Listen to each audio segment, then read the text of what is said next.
नमस्कार, मराठी अपडेट गुरु या यूट्यूब चॅनलवर मी ओमकार संपूर्ण महाराष्ट्रातील लाडक्या बहिणींचं आपल्या चॅनलवरती हार्दिक स्वागत करतो।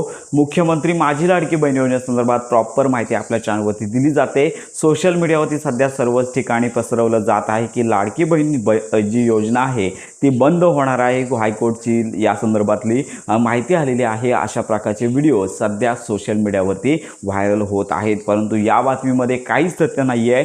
संपूर्ण महाराष्ट्रातील लाडक्या बहिणींना एकच विनंती की अजून अशी कोणतीच घोषणा झाली नाही आहे। मुख्यमंत्री उपमुख्यमंत्री यांनी सांगितलेलं आहे की काहीही झालं तरी लक्षात घ्या की ही योजना बंद पडणार नाही आहे। अनेक ठिकाणी चुकीचे मेसेज येत आहेत, तर अशा चुकीच्या मेसेजपासून सावध राहा। आणि आता सगळ्याच लाडक्या बहिणींना मार्च महिन्याच्या हप्ते वितरणाची प्रतीक्षा पडलेलीच आहे, कारण का आता साधारणतः एप्रिल महिना अर्धा संपत आलेला आहे, तरी देखील मार्च महिन्याच्या हप्ते वितरणाची घोषणा अजून झाली नाही आहे। साधारणतः आजपासून कोणत्याही वेळी सर्वात प्रथम सगळ्यांना माहितीच आहे की मुख्यमंत्री माझी लाडकी बहीण योजनेअंतर्गत जो मार्च महिना आहे तर या हप्ते वितरणाचा जी.आर. शासकीय मान्यता जो मिळणारा जी.आर. आहे तो प्रसिद्ध होईल। आज झाला तर हा जी.आर. प्रसिद्ध होऊ शकतो। उद्या सुट्टीचा दिवस आहे, अन्यथा पुढील काही दिवसांमध्ये याच आठवड्यामध्ये हा जी.आर. प्रसिद्ध होईल आणि त्याच्यानंतर 2 ते 3 दिवसानंतर आदिताई तटकरे यांची घोषणा आणि त्याच्यानंतर लाभ वितरण अशी प्रोसेस असणार आहे। तर या महिन्यातील लक्षात घ्या की आणि तर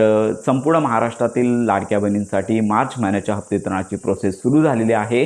शासकीय मान्यता देणारा जी.आर. हा जो आहे तो कोणत्याही वेळी पोर्टलवरती प्रसिद्ध होणार आहे। फक्त एवढंच की मिळालेल्या माहितीनुसार की येणारा हप्ता केवळ मार्च महिन्याचा 1500 रुपयांचाच येणार आहे।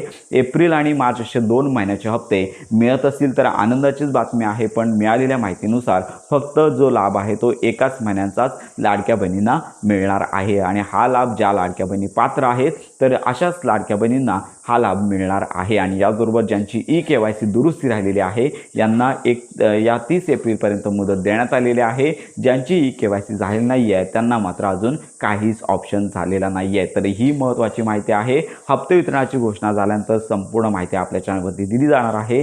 लाडकी बहीण ही योजना बंद पडणार नाही आहे, कोणत्याही प्रकारची अशी घोषणा झाली नाही आहे।